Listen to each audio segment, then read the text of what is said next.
Indeks harga saham gabungan mengawali perdagangan hari ini dengan melemah. IHSG dibuka turun 0,16% ke level 8.019 pada awal perdagangan Selasa.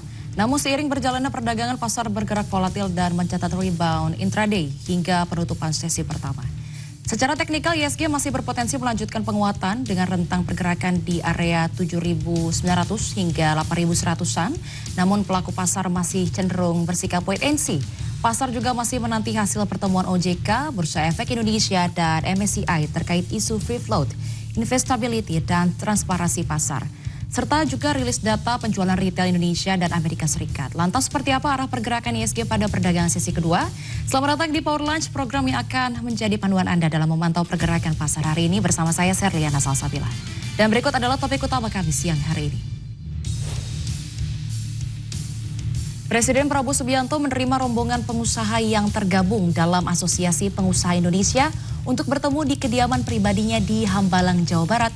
Dan dalam pertemuan ini, Presiden Prabowo Subianto bertukar pandangan mengenai arah dan prospek dunia usaha di masa depan, termasuk prospek lapangan kerja.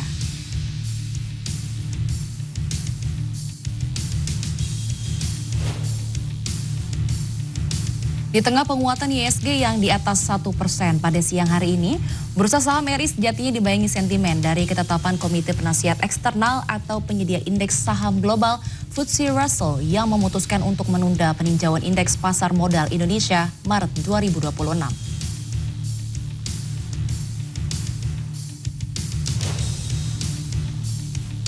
Menteri Keuangan Purbaya Yudisadewa menegaskan pemerintah siap mencairkan dana darurat sebesar 15 miliar rupiah untuk reaktivasi sementara kepesertaan BPJS Kesehatan penerima bantuan iuran jaminan kesehatan nasional PBI-JKN yang dinonaktifkan.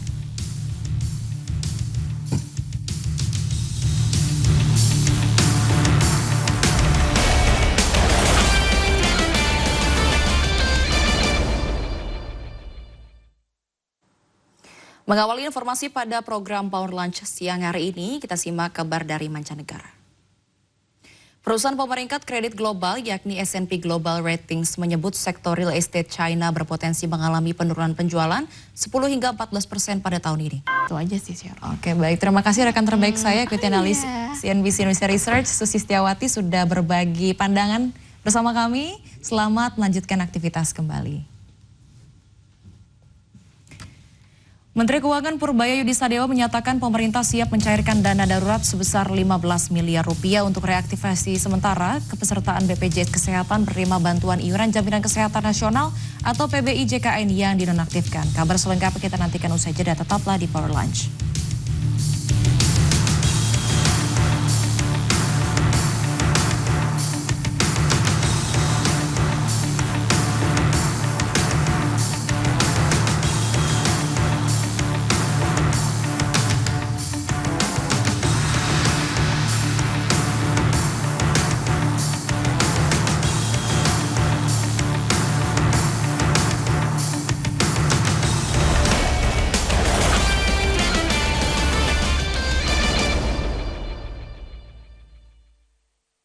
CNBC Indonesia.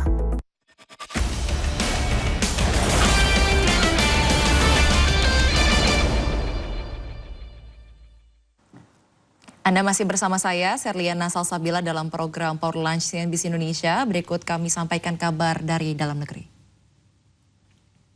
Menteri Keuangan Purbaya Yudisadewa menyatakan pemerintah siap mencairkan dana darurat sebesar 15 miliar rupiah. Representasi yang memadai. Informasi tadi sekaligus menjadi akhir kebersamaan kita dalam Power Lunch. Namun pemirsa jangan beranjak kemana-mana, karena sesaat lagi acara CNBC Indonesia Economic Outlook 2026 akan kembali hadir dengan sesi diskusi sesi 2 yang tidak kalah menarik dari sesi pertama pada pagi hari tadi. Dan ingat untuk terus saksikan CNBC Indonesia di cnbcindonesia.com dan Transvision Channel 805, serta di siaran TV digital seluruh wilayah Indonesia, khusus wilayah Jabodetabek. Kami hadir di channel free to air 18. Saya Serliana Salsabila, CNBC Indonesia, Beyond Business.